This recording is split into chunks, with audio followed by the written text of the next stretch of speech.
우리의 생명과 소망이 되시는 자비로우신 주님, 참으로 감사를 드립니다. 죄 가운데 이뤄져 있던 저희들을 예수님께서 십자가에 보혈을 흘려주심으로 말미암아 우리의 모든 죄를 용서해 주시고 자녀 삼아 주셔서 모든 교회 가운데 주님과 함께 동행하며 살아갈 수 있도록 인도해 주신 것 감사드립니다. 주님 앞에 갈 때까지 늘 말씀으로 저희를 가르쳐 주시고 또 교훈해 주셔서 그 말씀을 묵상하며 또 지키는 삶이 될 수 있도록 저희 삶을 인도해 주시옵소서. 이 마지막 때 저희를 마지막 주자로서 달려갈 수 있도록 함께해 주셨습니다. 이 세상은 악하고 죄가 충만해 있지만 우리를 그 가운데 주셨사오매 생명의 빛으로 그리스도의 향기를 나타내며 이 마지막 때를 살아갈 수 있도록 도와주시옵소서. 단 주님께서는 우리에게 복음 전하는 일을 부탁하셨습니다. 우리와 함께된 모든 분들에게 은혜 복음을 증거하는 삶이 게으러지지 않도록 저희 삶을 친히 인도해 주시옵소서. 잠시 후에 주님 배울 때 우리 모두 칭찬과 존귀와 영광을 받을 수 있도록 저희 삶을 친히 다스려 주시기를 간절히 기도합니다. 오늘 주일을 맞이해서 함께 교회에서 말씀으로 교훈을 나눌 수 있도록 함께 해주셨습니다. 우리 형제자매들 말씀을 듣고 마음으로 새기며 또 지켜가는 삶이 될 수 있도록 도와주시옵소서. 점점 더 자라가는 신앙으로 주님을 기쁘시게 할 수 있도록 저의 삶을 신이 다스려 주시기를 간절히 부탁을 드립니다. 우리 가운데 병으로 고통을 겪는 분들 계십니다. 속히 건강을 회복시켜 주시고 또한 여러 가지 고난 가운데 있는 분들도 주님께서 말씀으로 교훈해 주셔서 고난을 넉넉히 잘 이길 수 있도록 인도해 주시옵소서. 이제 학예 수행회가 얼마 남지 않았습니다. 이번에도 많은 분을 전도할 수 있도록 마음을 붙잡아 주시고 또 전도되는 분들이 모두 참석해서 구원함을 받을 수 있도록 함께해 주시기를 간절히 기도합니다. 또한 저희들 어려운 가운데 판매 봉사를 담당하고 있습니다. 봉사는 모든 속일 가운데 주님께서 사랑을 함께해 주시고 친히 인도해 주시옵소서. 현재 해외에서 복음을 전하시는 선교사님들과 교회를 위해서 간절히 기도합니다.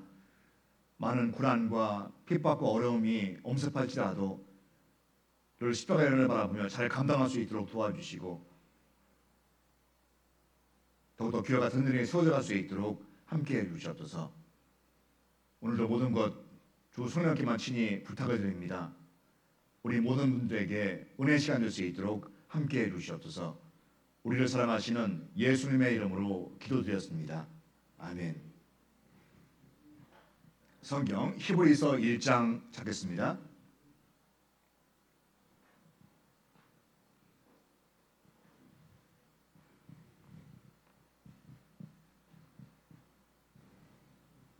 히브리서 1장입니다.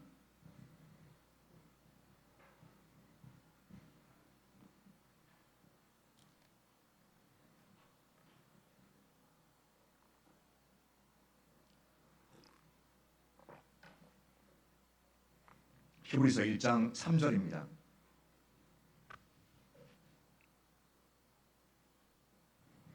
히브리서 1장 3절 한 절만 같이 읽겠습니다. 이는 하나님의 영광의 광채시요 그 본체의 형상이시라. 그의 능력의 말씀으로 만물을 붙드시며 죄를 정결케 하는 일을 하시고 높은 곳에 계신 우염의 우편에 앉으셨느니라.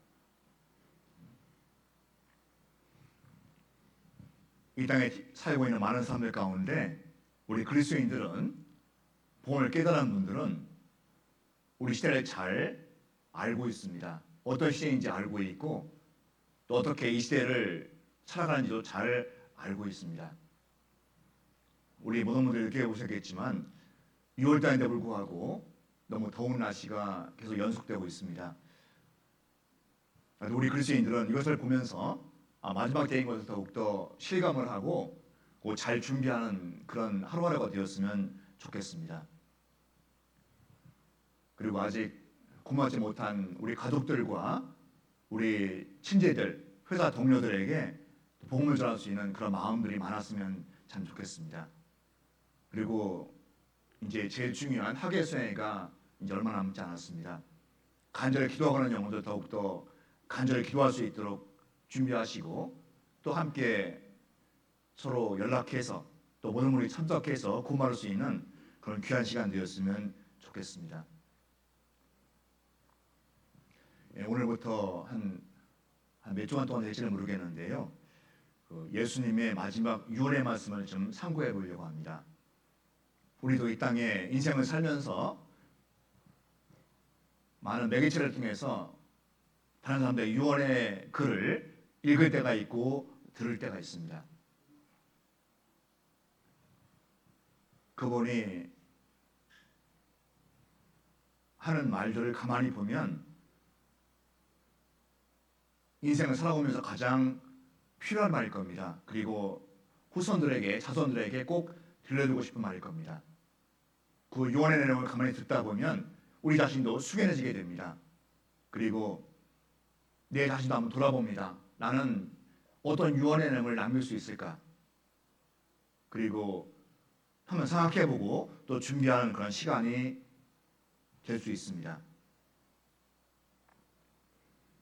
그런데 분명한 것은 그리스도인들의 유언과 구원받지 않은 분들의 유언은 분명히 다르다는 것입니다. 비교할 가치조차 없을 겁니다. 그리스도인들은 그 유언에 예수님의 놀라운 복음이 들어가 있고 사랑이 들어가 있습니다. 그렇지 않은 유언은 물론 이 세상에서 유언일 겁니다.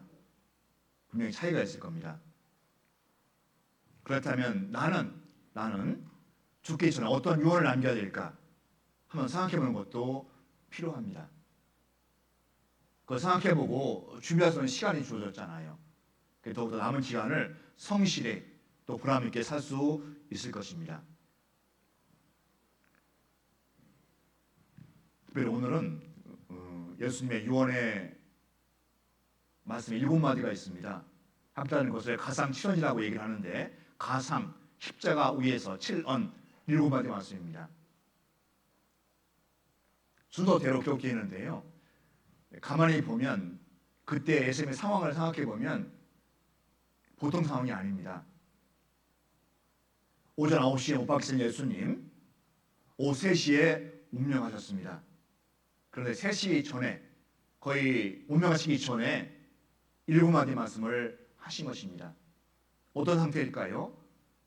인간으로서는 가장 고통스러운 순간일 겁니다. 종일선 숨이 멎습니다. 그때 7마디 말씀하셨습니다. 그런데 그것이 성경에 기록되어 있고 한 말씀 한 말씀 살펴보면 너무나 귀하고 소중한 말씀입니다. 우리에게 하시는 유언이나 마찬가지거든요. 종종 신앙이 게을러질 때 세상 것이 물들어올 때 그 유언의 말씀을 성경에 보면 큰 유익을 얻게 됩니다. 그리고 준비하는 시간이 우리에게 허락될 수가 있습니다. 오늘은 유언의 말씀을 해보기 전에 예수님께서 운명하시기 전날과 그리고 십자가에 못 박히실 때까지의 상황을 먼저 한번 살펴보겠습니다. 어떤 마음으로 그 시간을 견뎌내셨는지 한번 생각해보고 그 예수의 마음을 한번 읽는 시간이 되었으면 좋겠습니다. 본문입니다. 히브리서 1장 3절입니다. 이는 여기 이가 바로 그 앞에 2절 말씀에 이렇게 있는 아들을 얘기합니다. 아들 바로 예수님이십니다. 이는 다른 말로 예수님은 아들은 하나님의 영광의 광채시요 그 본체의 형상이시라. 다른 말로 하면 바로 예수님이 바로 하나님 자신이라는 것입니다. 성경의 기초입니다. 기초 주춧돌입니다. 이것이 안 되면 성경을 그릇되게 해석할 수밖에 없습니다. 성경에는 변치 않은 기본 교리가 있습니다. 출애굽 때부터 지금까지 지켜져온 기본 교리가 있거든요. 바로 삼위일체교입니다. 삼위일체. 세 가지 위격이 바로 한 몸입니다. 이 땅을 창조하신 창조주 하나님과 그 하나님께서 인간의 몸을 입고 오신 성자 예수님, 그 성자 예수님께서 십자가에서 피를 흘리시고 죽으시고 부활하신 후에 오순절에 오신 성령님 다 한 분이십니다. 물론 역할은 틀리지만 성경 한 분이라고 기록하셨거든요. 그 삼일체 교리는 흔들리지 않은 기본 교리입니다. 끝까지 붙잡고 가야 되거든요. 그것이 흔들리게 되면 성경을 그릇되게 해석할 수밖에 없습니다. 바로 하나님이 바로 예수님이라는 겁니다. 예수님. 성령님이 바로 하나님이십니다.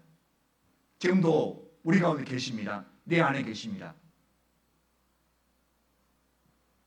그 삼일체 교리는 결코 흔들리지 않은 확고한 교리입니다. 이는 예수님은 하나님의 영광의 광채시요 그 본체의 형상이시라 하나님 자신하는 것입니다. 신구약 성경을 읽다 보면 그런 말씀이 기록되어 있습니다. 물론 우리 머릿속으로는 이해할 수가 없습니다. 그렇지만 성경에 기록된 것은 사실이거든요. 고마르불의 특징은 성경은 사실이구나.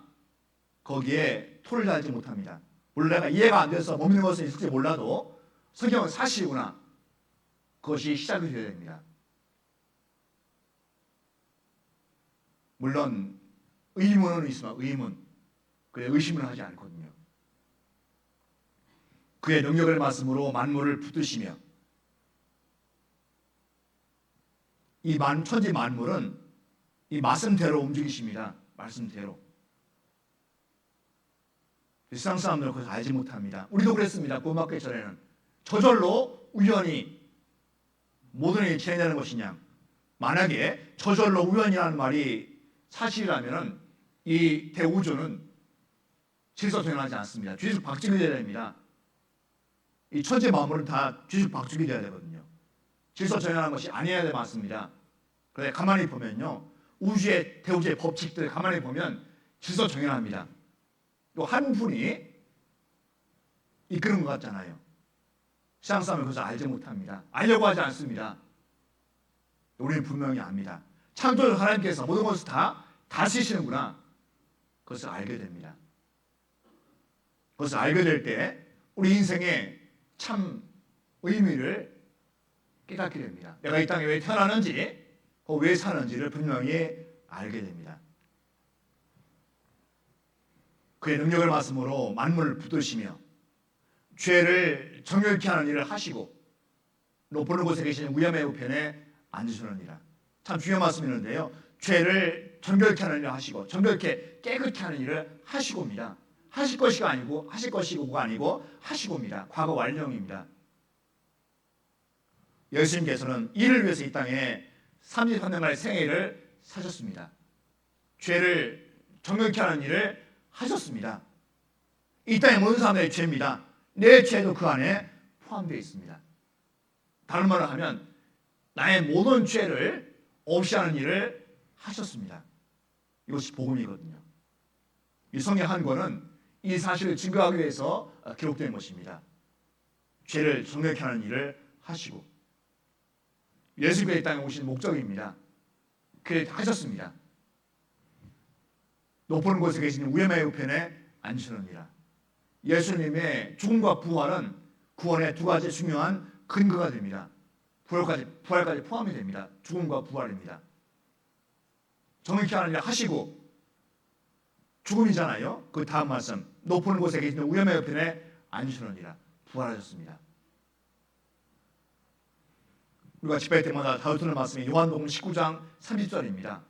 예수께서 신 포도주를 바르시는 가라사대 다 이루었다 하시고 머리를 숙이시고 영원히 돌아가시니라.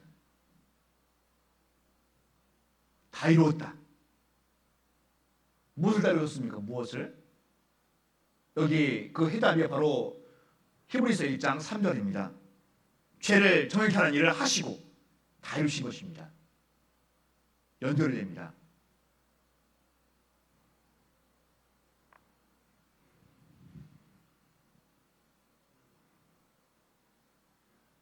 이 창조주 하나님은 바로 인간의 몸을 이 땅에 오셔야만 했습니다. 아담과 하와가 범죄할 거 다 하셨습니다. 하나님 그때부터 역사를 다시 이끌어 가셨잖아요. 훌란 예수님께서 이 땅에 태어나실 때까지 역사를 이끌어 가신 것입니다. 많은 마귀의 계기가 자주 있었지만 하나님은 그 마귀의 계계를 이기셨습니다. 그리고 마지막에 예수님을 이 땅에 보내셨습니다. 근데 그 예수님이 바로 하나님 자신이십니다. 물론 우리 머릿속으로는 이해하기 어렵습니다. 그렇지만 그것이 사실이야만 됩니다. 성경에 보면 많은 부자들이 바로 예수님이 바로 하나님이다, 그 말씀이 기록되는데 제일 우리 이해하기 좋은 말씀이 바로 빌립보서 2장 5절 8절 말씀입니다. 그런 근본 하나님의 본체시나, 그가 바로 예수님을 가리키십니다. 그런 근본 하나님의 본체시나 하나님 자신이십니다. 하나님과 동등됨을 취할 것으로 여기지 아니하시고 오히려 자기를 비어 종의 형체를 가져 사람들과 같이 되었고 사람의 모양으로 나타나셨음에, 창조주 하나님께서 사람 모양으로 오셨습니다. 오신 이유는 자기를 낮추시고 죽기까지 복종하셨으니 그 십자가에 죽으심이라. 눈에 보이지 않는 하나님께서 인간의 몸을 입고 이 땅에 오셨습니다.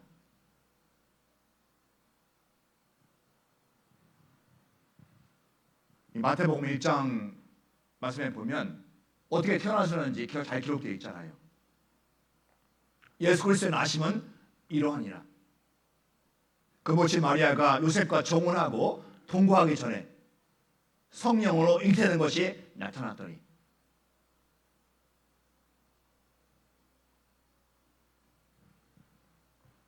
예수님의 유신적인 부모님 요셉과 마리아입니다. 약혼하고 통고도 하지 않았는데 마리아가 배가 불러옵니다. 아마 요셉이 많이 고민했을 겁니다. 요셉은 의로운 사람이라 저를 드러내지 않냐고 가만히 끊고자 하여 약혼할 신부가 잠도 안 자는데 배가 불러옵니다. 무슨 내용입니까? 제 여자 다른 남자 아기 가졌구나. 100% 맞습니다. 우리 세라면. 그런데 하나님께서는 그렇게 하셔야만 했습니다. 왜 그렇습니까? 죄 없는 분은 이 땅에 태어나게 하기 위해서입니다. 죄 없는 분이 태어나셔야 됩니다. 성령으로 잉태를 시켰습니다. 하나님께서.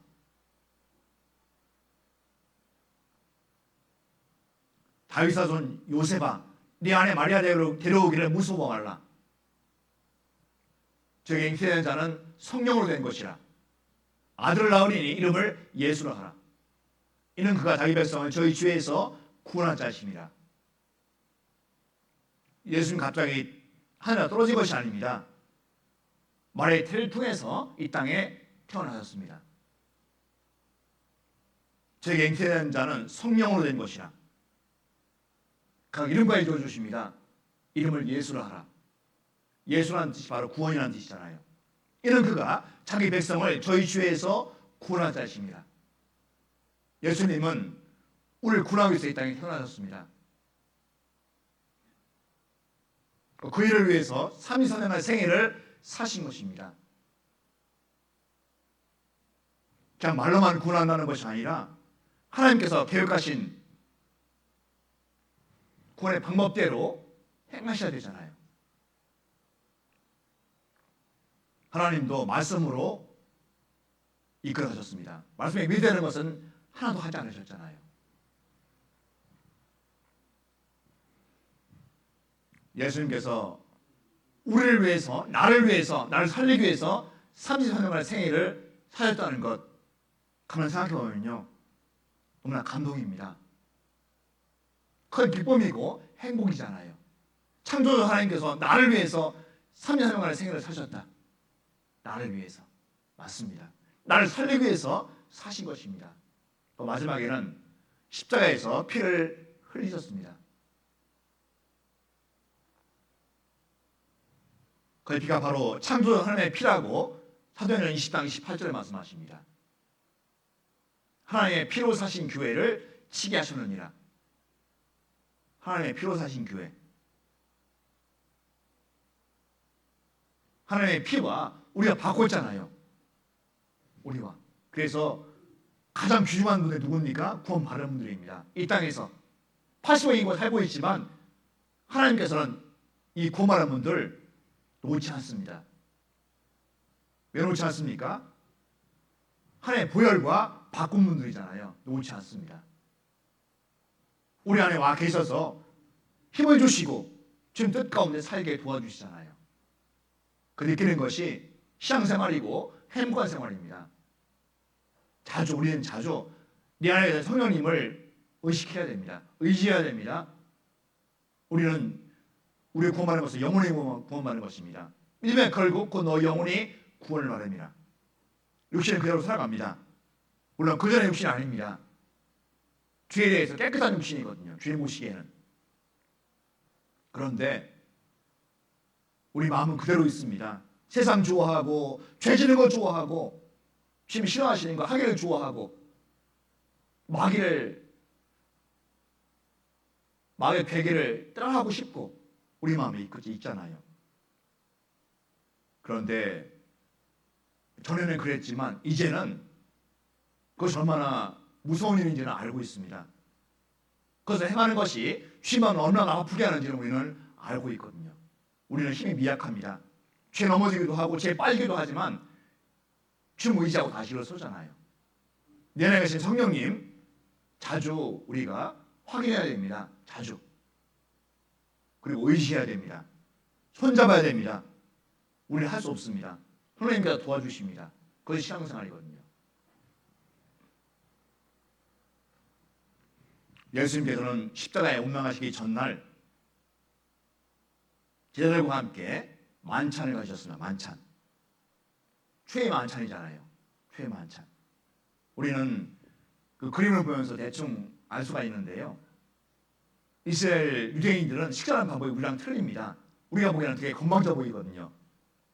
비스님이 누워서 음식을 먹습니다. 우리하고는 다른 생활 습관인데요. 예수님께서 십자가에 못 박히기 전에 최애 만찬을 가지셨습니다. 성경 누가복음 22장 보겠습니다. 누가복음 22장 14절 15절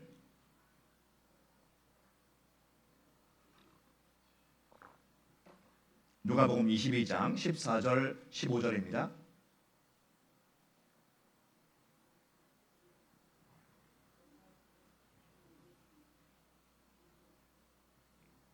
누가복음 22장 14절 15절 때가 이름에 어느 때입니까? 십자가에 돌아가실 때입니다. 때가 이름에 예수께서 사도들과 함께 앉으사 이르시되 네가 고난을 받기 전에 너희와 함께 이워절 먹기를 원하고 원하노라. 예수께서 돌아가시기 전에 이 행사를 갖습니다. 그리고 제자들에게 떡과 포도주를 줍니다. 근데 그 떡과 포도주가 바로 예수님이라고 말씀하시거든요. 그 뒤에 19절 20절입니다. 누가복음 22장 19절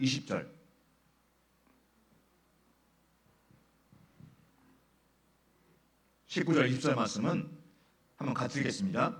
또 떡을 가져 살아야 하시고 떼어 저에게 주시며 가라사대 이것은 너희를 위하여 주는 내 몸이라 너희가 이를 행하여 나를 기념하라 하시고 저녁 먹은 후에 잔도 이와 같이 하여 가라사대 이 잔은 내 피로 세우는 새 언약이니 곧 너희를 위하여 부는 것이라. 앞에 있는 강사가 이제 부탁을 하게 되면요 좀 응해 주시면 좋겠습니다. 어떤 분은 그냥 같이 읽자고 하면 그냥 눈으로만 읽는 분 계시거든요. 근데 분명한 사실은 손에 읽는 것하고 눈에 읽는 것하고는요 우리의 체가 틀리게 됩니다.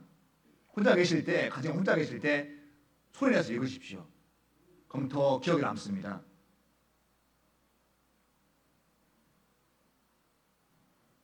같이 읽자고 하면 같이 따라 읽습니다. 같이. 여기 말씀 보면 이것은 내 몸이라. 이 잔은 내 피로 세운 새 언약이니.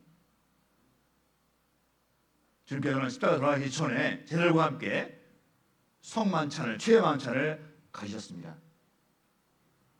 우리는 자주 못하지만요 제집회 때 끝나고 마지막 날에 이 성찬을 하잖아요. 그리고 청차를 들면서 포도를 마시면서 내 자신을 돌아봅니다.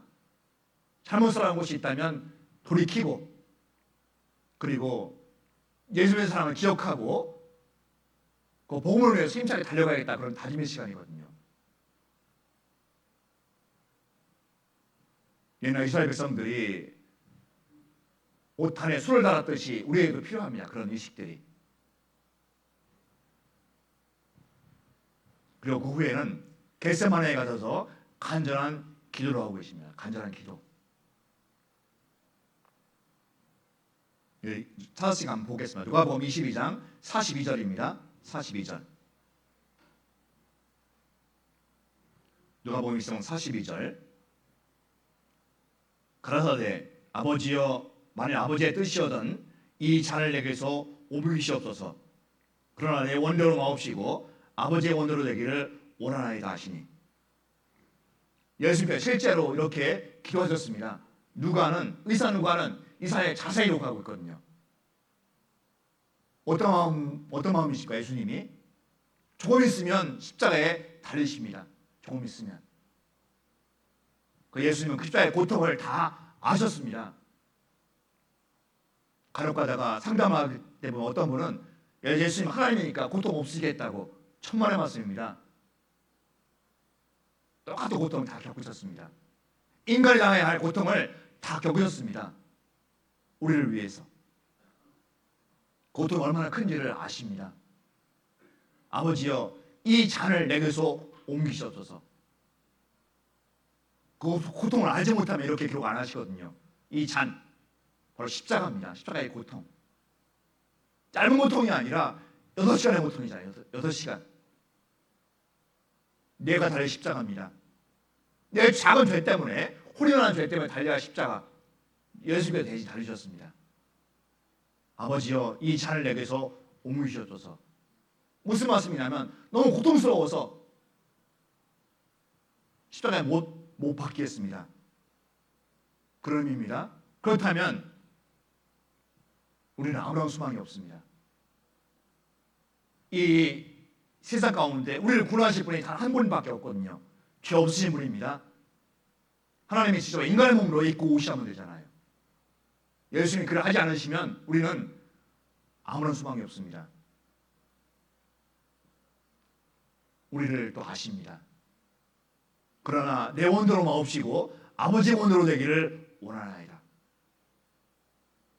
물론 말은 쉬울지 모릅니다. 그런데 그 결과를 그대로 행해야 되잖아요. 십자가에 못 박히겠습니다. 그 표현입니다. 얼마나 엄숙하고 단호한 표현입니까? 훗날 돌아올 우리들을 다 아셨습니다. 주님께서는. 얼마나 힘들었냐면 43절 보면 사자가 하늘로부터 예수께 나타나 힘을 돕더라. 천사가 예수께 힘을 돕습니다. 얼마나 힘들었으면.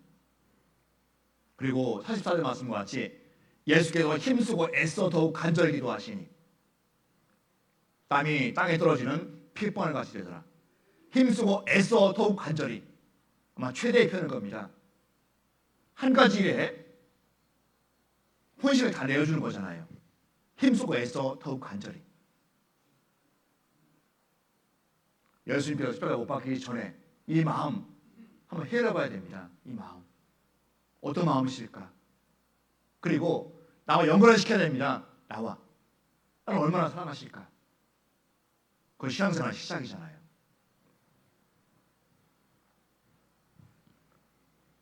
십자가를 앞에 두시고 하신 간절한 기도는 우리를 죽기까지 사랑하신다는 그런 증거라고 할 수 있습니다. 맞잖아요. 내가 너를 죽기까지 사랑한다. 말로만이 아니라 그렇게 하셨던 것입니다. 그리고 주님께서는 십자가에 운명하기 전에 잡혀가십니다. 다 하셨습니다. 예수님께서는. 그 과정이 기록되어 있거든요. 성경 요한복음 18장 보겠습니다. 요한복음 18장 12절로 14절입니다. 요한복음 18장 12절로 14절입니다.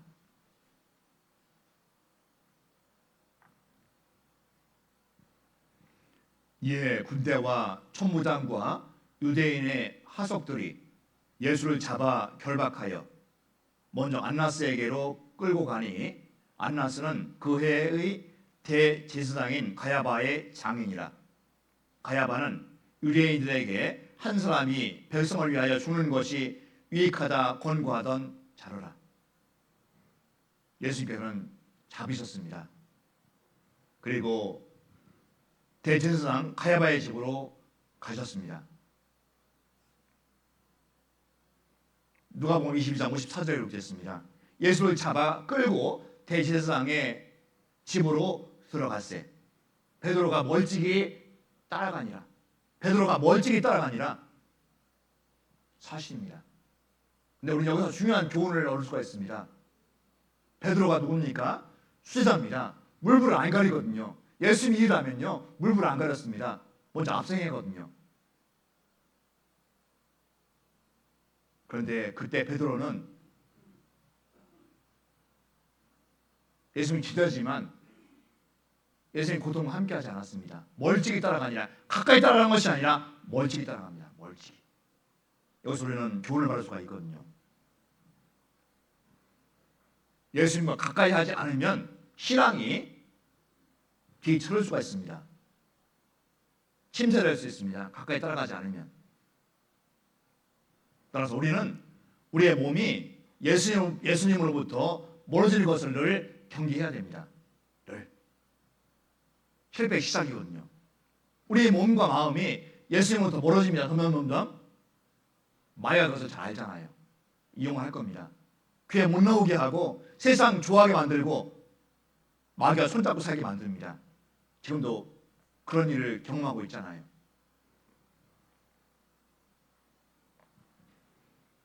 예수님을 세 번이나 부인한 베드로가 어떻게 신에 빠지게 되었는가를 나타내는 단적인 말씀입니다. 멀찍이 따라가니라. 멀찍이 따라가니라. 우리에게 큰 교훈을 주시거든요. 결코 예수님을 멀찍이 따라가서는 안 됩니다. 가까이 붙여쳐야 되거든요. 예수님을 손잡고 가야 됩니다. 몸이 멀어지면요 마음도 결심도 희생과 충성하는 마음도 멀어지게 됩니다. 몸이 멀어질 때 조심해야 되거든요. 그 예수님께서는 총독 빌라도에게 넘겨져 가지고 신문을 받습니다. 총독 빌라도. 총독 빌라도는 예수님의 대조사 다 해왔을 겁니다. 죄가 없는 분이라고 알고 있거든요. 빌라도는. 그렇지만 비겁한 빌라도가 됩니다. 물론 역사는 성경은 성령자의 역사가 진행되기 때문에 그렇게 되어야만 됩니다.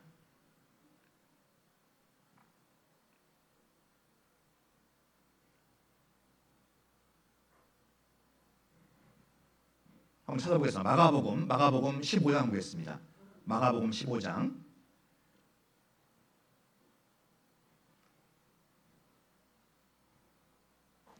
3절부터입니다. 마가복음 15장 3절부터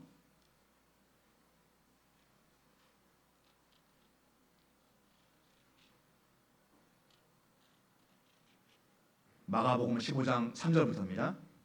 대제사장들이 여러 가지로 고소하는지라 빌라도가 또 물어가로되 아무 대답도 없느냐 저희가 얼마나 많은 것으로 너를 고소하는가 보라 하되 예수께서 다시 아무 말씀도 대답지 아니하시니 빌라도가 기이 여기더라. 빌라도 총독 앞에 선 예수님이십니다.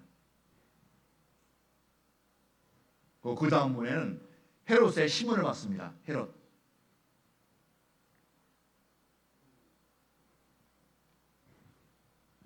빌라도가 조세 보니까 예수님 갈릴리 사람입니다. 자기 속관이 아닌 거예요.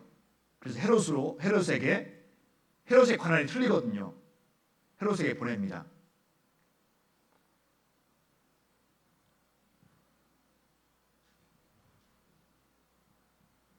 그리고 다시 빌라도에게 보내주십니다. 다시. 빌라도는 예수님을 죽일 만한 증거를 찾지 못했습니다.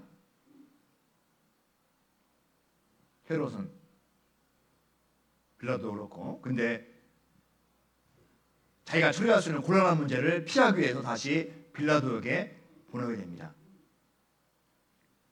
누가복음 23장입니다. 누가복음 23장 11절 12절.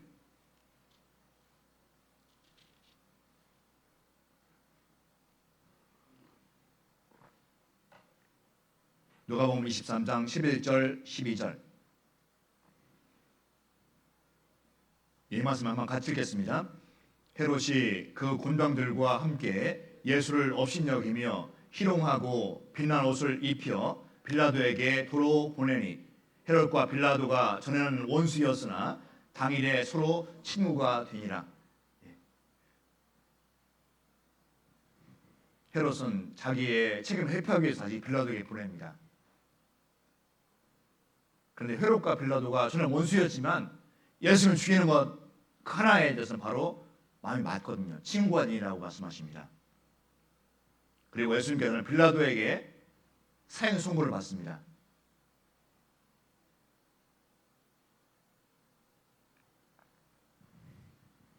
유대인들이 빌라도 앞에서 큰 소리로 외치거든요.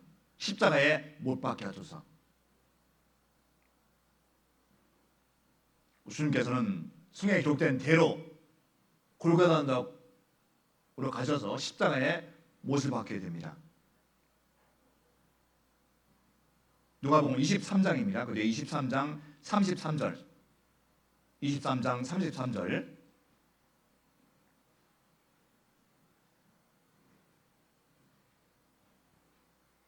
누가복음 23장 33절입니다.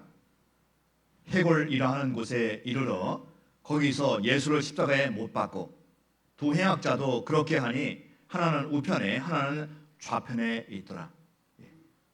해골, 히브리 말로 골고다입니다.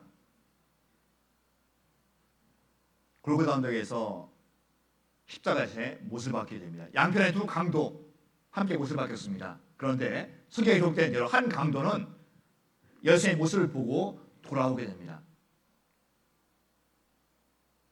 우리가 큰 교훈을 받습니다. 돌아오는 것이 필요하다. 돌아오는 것. 우리 인생은 힐파심 인생은 돌아오는 것입니다. 돌아오는 것. 예수님께 하나님께 돌아오는 것입니다. 구원할 때 돌아오잖아요.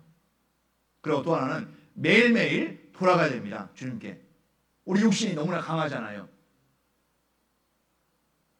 구원하는데 10년, 20년 됐는데도 아직 변하지 않은 것이 있습니다. 내가 좋아하는 것을 하게 됩니다. 어떻게 됩니까? 돌아가야 되잖아요. 돌아가야지. 그게 신앙의 차이입니다. 구원은 똑같이 받지만 신앙의 차이가 있을 수 있습니다. 신앙의 차이.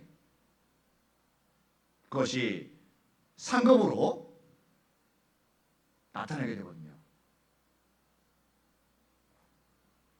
지금은 잘 모를 수 있습니다. 그런데 좀 후에 잠시 후에 주님 만났을 때 그때 틀리게 됩니다. 상급이. 이런 모습이 아닙니다. 그때의 몸은. 신령한 몸은 변화가 돼서 주님을 만나잖아요. 그때는 다 아는 몸입니다. 다 알아요. 주님같이 다 알거든요. 그때 주님께 칭찬을 못 받으면요. 우리가 어떻게 하겠습니까? 아마 못 견딜 겁니다. 아마. 이 몸이 아니잖아요. 그러기 위해서 우리에게 시간 허락하신 것입니다. 구만할 때부터 하루로 시간 허락하신 것이거든요. 상과 싸우시는 기회를 주십니다. 시간 허락하십니다. 시간은 똑같이 흐르지만 신앙은 틀립니다. 주님 마음으로 사는 분이 계시고 대충 사는 분이 계십니다. 구원 받아도 상급이 똑같을 수는 없잖아요. 보라 내가 속졸이니 내가 줄 상이 내게 있어 각 사람에게 그의 일한 대로 갚아주리라. 요한계시록 말씀하십니다. 내가 속졸이니 각 사람이 그의 일한 대로입니다. 일한 대로. 상급을 생각해 보면요, 우리가 주저할 수가 없잖아요. 아, 이래서 안 되겠구나. 말씀을 듣고 교훈 받고 행하는 것이 말씀을 잘 들은 것입니다.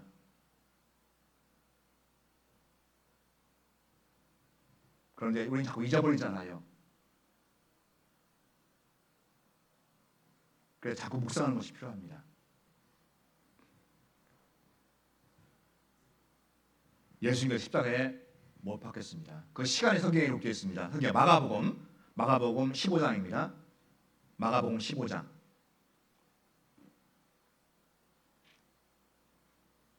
25절입니다. 마가복음 15장 25절.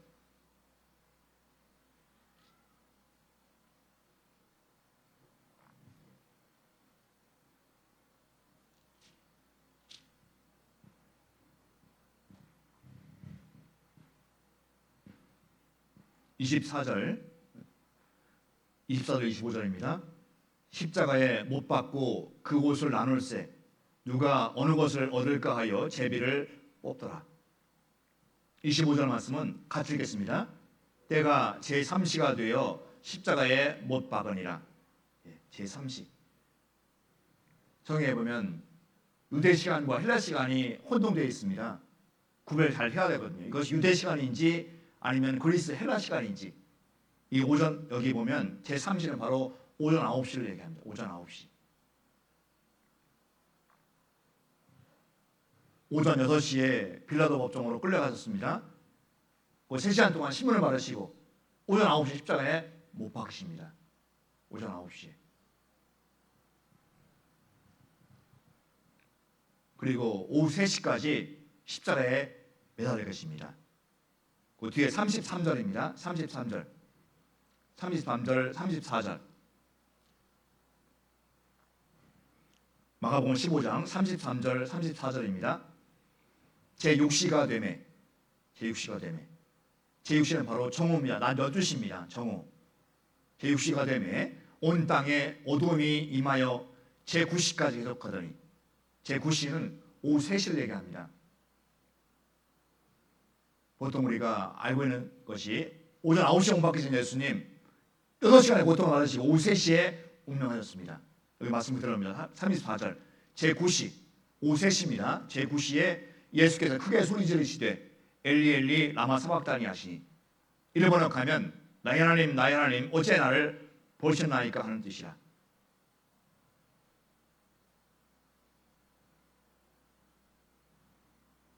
37절에 보면 37절입니다. 예수께서 큰 소리를 지르시고 운명하시다. 오후 3시에 운명하셨습니다. 그리고 그때 우리가 십자가 아래로 한번 가보십시오. 우리 모두가 십자가 아래로. 그 십자가 아래의 상황은 바로 우리 시대와 똑같습니다.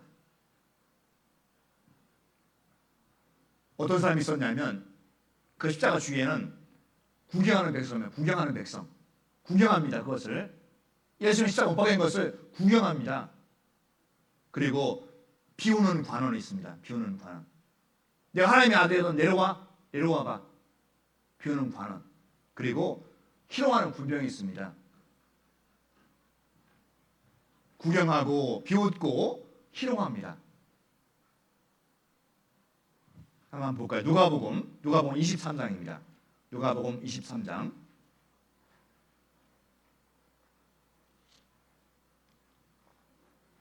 35절로 37절입니다. 누가복음 23장 35절로 37절입니다.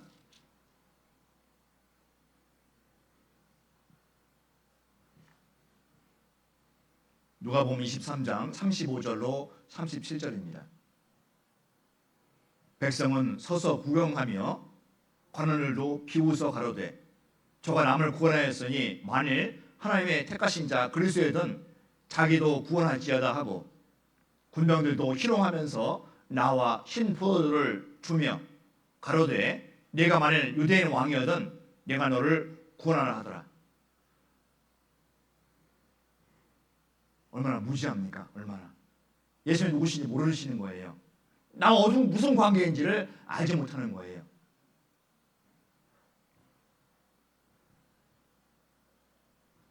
우리 시대랑 동일하잖아요. 우리 시대에 복음을 받는 사람들 영적 상태와 아주 동일합니다. 아주. 고린도전서 2장 8절 말씀에 보면 이 지혜는 이 세대의 관원이 하나도 알지 못하나니 만일 알았다면 영광의 주로 십자가에 못 박지 아니하였으리라. 알지 못했습니다. 나와 어떤 관계가 있는지를 관심이 없는 거예요. 우리 사람 똑같잖아요. 고린도전서 1장 21절 말씀에 보면 하나님의 지혜에 있어서는 이 세상이 자기 지혜로 하나님을 알지 못하는 거로 하나님이 전도에 미련한 것으로 믿는 자들을 구원하시기를 기뻐하셨다. 전도에 미련한 것. 왜 미련한 것입니까? 우리는 가장 지혜로운 방법인데 세상 사람들은 미련하다고 하거든요. 전도할 때. 우리 뭐 미련하다고 듣잖아요. 가장 지혜로운 방법인데 우리를 통해서 그 사실을 증거하게 도와주십니다. 예수님께서 십자가에 못 박히실 때 십자가 아래에서 구경하는 백성, 희롱하는 관원, 그때뿐만 아니라 역사 이래로 우리 시대까지 동일하게 그 일이 일어납니다. 근데 우리가 전도하면 어떻습니까? 좋은 말 못 듣잖아요. 종횡무게가 깨집니다. 어떤 분은 종몽회 때문에 전도하기를 꺼려하는 분이 있는데요. 그 악한 것입니다. 그것은. 그 사람 사랑하지 않는 것입니다. 사랑한다면 전도해야 되잖아요. 전도하게 되면 마귀가 가만히 있지 않습니다. 바로 함께 따라 부르거든요. 마귀가. 우리 성경 마태복음 5장 보겠습니다. 마태복음 5장 11절 12절 마태복음 5장 11절 12절입니다.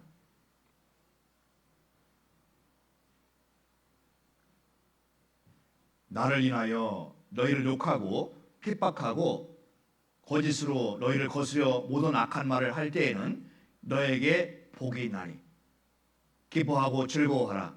하늘에서 너희의 상이 큼이라. 너희 전에 있던 선지자들을 이같이 핍박하였느니라. 전도하게 되면 핍박이 바로 따라붙습니다. 핍박이. 어떤 분들은 핍박이 무서워서 전도를 두려워하는 분이 있거든요. 마귀가 얼마나 좋아할까요? 마귀에 쓰임하는 것입니다. 나를 인하여, 예수를 인하여 너희를 욕하고 핍박하고 악한 말을 합니다. 그렇잖아요. 전도하자면요 좋습니다. 그런 말 들을 필요도 없습니다. 편안하거든요. 편안. 성경에 편안한 거하고 평안한 거하고 틀립니다. 편안은 육신적으로 편안한 거잖아요. 취미를 하지 않으면 편안합니다. 봉사하지 않으면 편안합니다.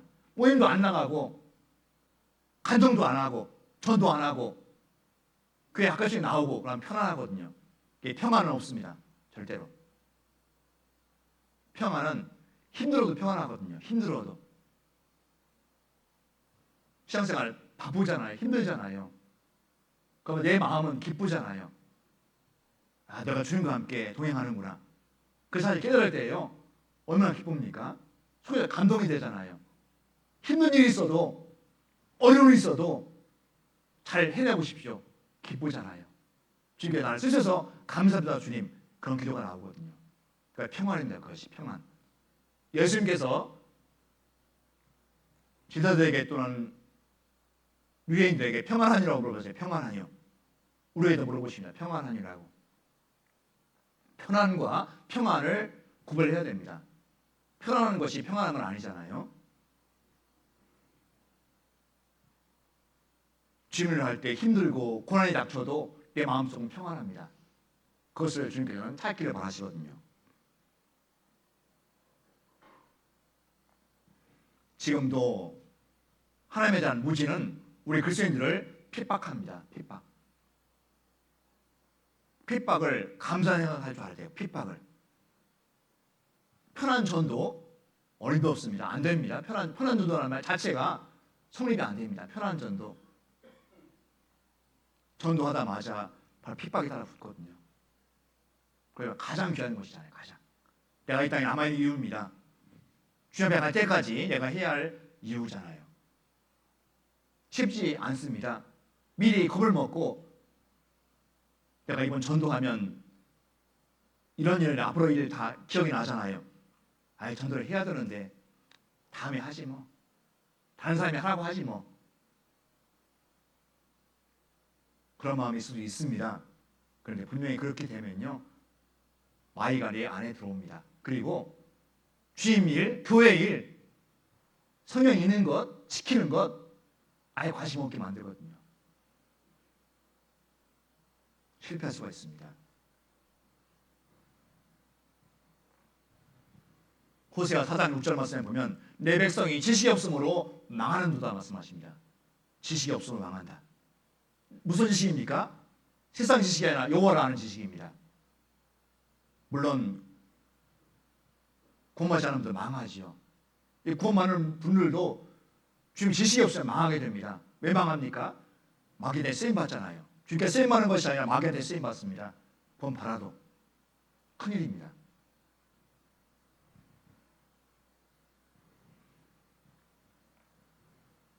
호세아 6장 3절 말씀에 보면 그러므로 우리가 여호와를 알자, 힘써 여호와를 알자.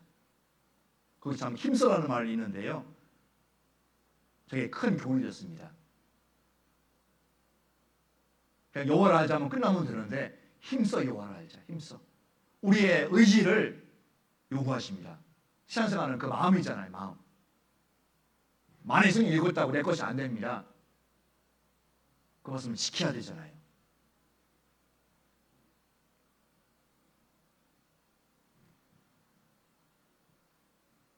물론 말씀을 읽은 말씀도 카톡에다 올리고 함께 공유도 하고 감사한 일입니다. 물론 함께 동참하고자 하고 얘기를 하는데요, 어떤 분들은 좀 습관이 안 돼서 못 들은 분도 계실 겁니다. 물론 말씀을 읽으실 줄 알고 있습니다. 만약에 카톡에 못 읽는데 말씀도 안 읽는다, 야, 그렇다면 돌아봐야 됩니다. 지금 당장 그쳐야 되거든요, 그 일을. 말씀이 없으면 우리가 못 사는 것이 그리스도인이잖아요. 하루 이틀 그렇게 되면요, 말씀에 관심이 없어집니다. 말씀에 관심이 없어지면 교회랑 연결이 됩니다. 교회 일도 관심이 없어지거든요. 주임 일과 연결이 됩니다. 복음 전하는 거, 다른 사람이 하라고 그래. 나 바빠. 나는 재능도 없어. 그런 마음이 됐을 때 마귀가 역사합니다. 마귀는 아주 귀신같이 알잖아요, 우리를. 우리 마귀 될 수 없습니다. 우리 성경 에베소서 4장입니다. 4장 27절. 에베소서 4장 27절입니다.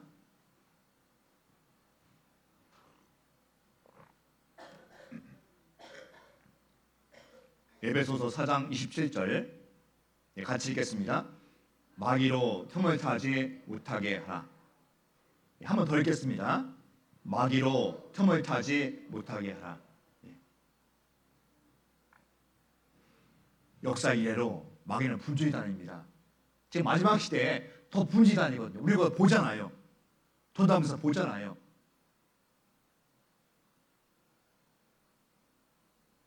마귀가 살아있습니다. 교회를 무너뜨리려고 하고 내 신앙을 무너뜨리려고 합니다. 무엇으로요? 틈으로.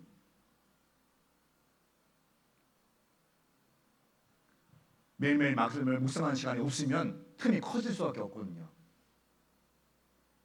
그 틈으로 마귀가 비집고 들어옵니다. 그 메꿀 방법이 없는 거예요. 좀 지나면.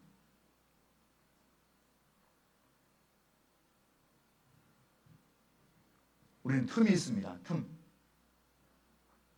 본인이 잘 알고 있잖아요. 잘 알고 있잖아요. 주님께서 미워하시는 일을 하게 됩니다. 우리가 하고 있잖아요. 틈이거든요. 중단해야 되는데 너무 달콤한 거예요.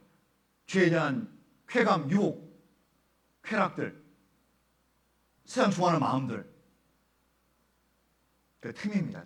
틈. 마귀로 틈을 타지 못하게 하라. 틈이 좀 더 벌어지면요, 틈 시작될 때부터 마귀가 유심히 보거든요. 언제 넘어뜨릴까? 언제? 점점 더 크게 만들어갑니다. 그 유혹들을. 좀 지나면요, 내 힘으로 감당 못합니다. 이러면 안 되는데. 몸은 가는 거예요.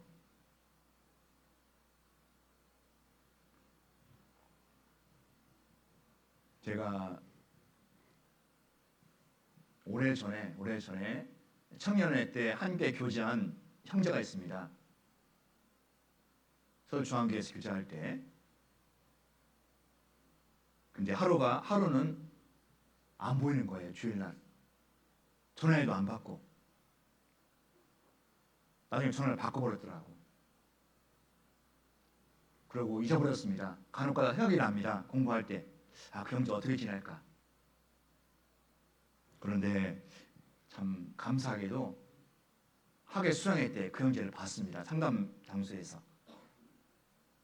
저는 앉아있고 그 형제는 접수창구에 있는데 이렇게 보니까 그 형제 맞는 것 같아요. 잘못 봤나? 맞아요. 근데 그 형제님이 저한테 웃으면서 오시더라고요. 궁금했습니다. 어떻게 살아왔는지. 교회를 떠나서 산 10년 동안 겪은 일을 얘기해 줬습니다. 10년 동안. 중국 음식을 배달하는 일을 했는데요. 여러 곳 다니잖아요. 우리 교회 근처에도 지나가 왔답니다. 그런데 몸이 안 간다는 거예요. 마음은 가야 되는데 몸이 안 따라준다는 거예요. 그 형제가 그렇게 간증했거든요. 남 일이 아니잖아요. 그것이. 다행히 그 형제님 돌아오셨습니다. 지금 잘 살고 계시거든요. 마귀는 우리 약한 것을 노리고 있습니다. 마귀로 틈을 타지 못하게 하라. 그 틈을 메꿀 수 있는 방법이 바로 예수님의 은혜와 사랑입니다. 은혜와 사랑. 주님께서 나를 고려해 주시고 지금까지 붙들어 주신 것 우연이 아닙니다. 나를 그만큼 사랑한다는 증거잖아요. 그것이 은혜로 나타납니다. 보답으로 나타납니다.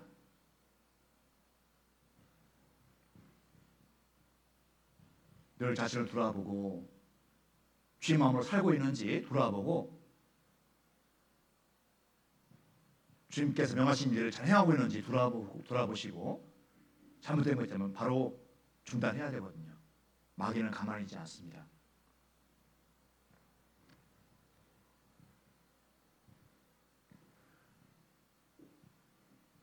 오늘은 예수님께서 십자가 못 박히기 전날 일어났던 일들을 이렇게 순서대로 말씀드렸습니다. 그때 어떤 마음이었을까? 예수님 마음. 그 마음을 헤아려봐야 됩니다. 그리고 기억해야 되거든요. 얼마나 힘드셨을까? 십자가를 앞에 두고 행하신 일들, 기도하신 내용들 가만히 생각해보면요. 너무나 감사한 것입니다. 너무나. 내가 뭔데 나를 위해서 일을 하셨을까? 그리고 남은 생애를 은혜 가운데 동행하며 주께서 명하신 일을 잘 지키는 그런 삶이 되어야 됩니다. 다음 시간부터는 이제 가상 실현에 대해서 바로 말씀을 드리겠습니다. 기도하시겠습니다. 죄를 사랑하시는 주님, 참으로 감사를 드립니다. 예수님의 십자가의 보혈로 저의 모든 죄를 용서해 주시고 자녀 삼아 주시고 교회에서 함께 주님과 손잡고 살아갈 수 있도록 크신 은혜 불어주신 것 감사를 드립니다. 오늘 배운 말씀대로 십자가에 못 박히기 전에 주님의 마음 한번 헤아려 보았습니다. 그 마음 늘 우리 마음판에 새겨주시고 주님 앞에 갈 때까지 그 마음으로 살아갈 수 있도록 도와주시옵소서. 주님께 바른 은혜가 너무나 큰 걸 잘 알고 있습니다. 결국 소홀하게 여기지 않도록 우리 마음을 일깨워 주시고 이 마지막 때 교회와 함께 복음과 함께 살아갈 수 있도록 도와주시옵소서. 7, 8월 학예수행가 준비되어 있습니다. 전도의 귀한 시간들 함께 해주시고 또 많은 분들 인도할 수 있도록 도와주시옵소서. 그리고 판매봉사하는 소길 가운데도 주님께서 은혜로 지켜주시기를 간절히 기도합니다. 우리 청독교회 형제자매님들 서로 사랑하며 손잡아주며 격려한 마음 가운데 교회가 더욱더 든든히 서갈 수 있도록 지켜주시옵소서. 모든 것 주님께만 의지하오며 우리를 사랑하시는 예수님의 이름으로 기도드렸습니다. 아멘. 제가 말씀 후에 잠깐 광고 드릴 말씀이 좀 있어서 좀 말씀을 일찍 끝냈습니다.